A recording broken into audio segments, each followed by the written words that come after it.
Good morning, it's cold, it's wet, it's kind of rain, snow, sleet, but I have a funny story to warm you up about 2 destroyed electric vehicles. This came from a follower.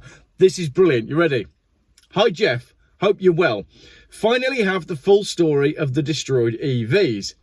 A bit about the hero of our story. He's not stupid, but as is often the case with highly intelligent people, seems to have no common sense. For example, he has solar panels on his house. The story is, being eco-friendly, he bought, and I'm going to change a few details so that this person can't be identified.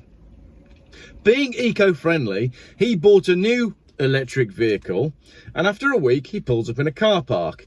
He hears what he thinks is bubbling from the battery and immediately panics. He thinks the battery is about to explode. So instead of doing what anyone sensible would do and getting out, he stays in the car, apparently unwilling to get out. He's banging on the window, trying to get the attention of passers-by to help. Now, I don't know if at this point, the door is disabled and won't open, but what happens next is brilliant.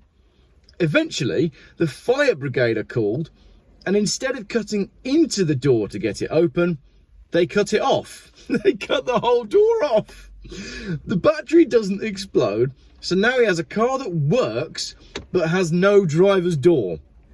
This is clearly, in his mind, the fault of the dealer. He then has to drive this 72 reg car without a driver's door attached because it's in the boot 4 miles to the dealer.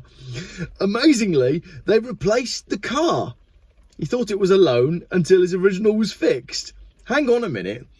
If he took a car with no door back to the dealer and they replaced it, I can only assume that that wasn't the first time it happened. A few days later, he puts the new car on charge overnight. Not having a proper external charging point, he has to use his normal household electrics to do this. Notwithstanding the fact that I've covered this in other videos, and that would have taken him forever to charge the car. I love this bloke. Not having or buying a proper extension lead, he uses a number of 4-socket trailing extensions from the socket to the car. It rains in the middle of the night.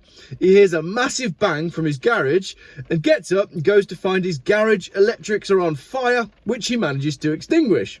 He also decides that this is the dealer's fault. They tell him to go away.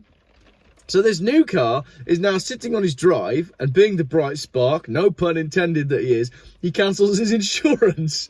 At some indeterminate point, the car sustained bodywork damage estimated at 1,500 quid to repair, which he can't claim because he's got no insurance. And this too is the dealer's fault, apparently. The car hasn't moved in weeks, and apparently he's wanting to sue the dealer. But he can't find a solicitor to take the case on. Feel free to use any of this. It's exactly as it was told to me. Cheers. Oh man, thank you very much for sending me that email to warm us all up on a cold day. That is absolutely genius. I think that also says a lot about the kind of people that are buying EVs to some degree. Yes, I've had lots of emails and content from very intelligent people that know their stuff. But there's a lot of people that just go, "Here, Janice, I think we'll get one of them electric cars for our next car."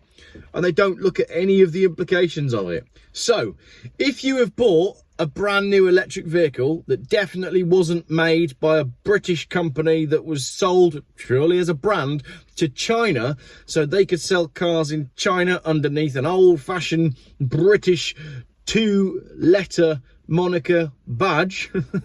If you've got one of them and it's electric and somebody's had to cut the door off it and it's gone back to the dealer and they've given you a new one, please do get in touch. I've had a couple of emails about funny stuff like this. I've got another one coming about Kia engines being unbelievably terrible, and is there or is there not a cover-up going on about the diesel hybrid Kia engines? We don't know. We'll dig into that one soon. But yeah, bit of fun. Right. Has it stopped raining? The big question is, are the raindrops coming in on the audio on this video? I don't know. Let's go to Morgan, have a coffee, and film in their showroom for a little bit.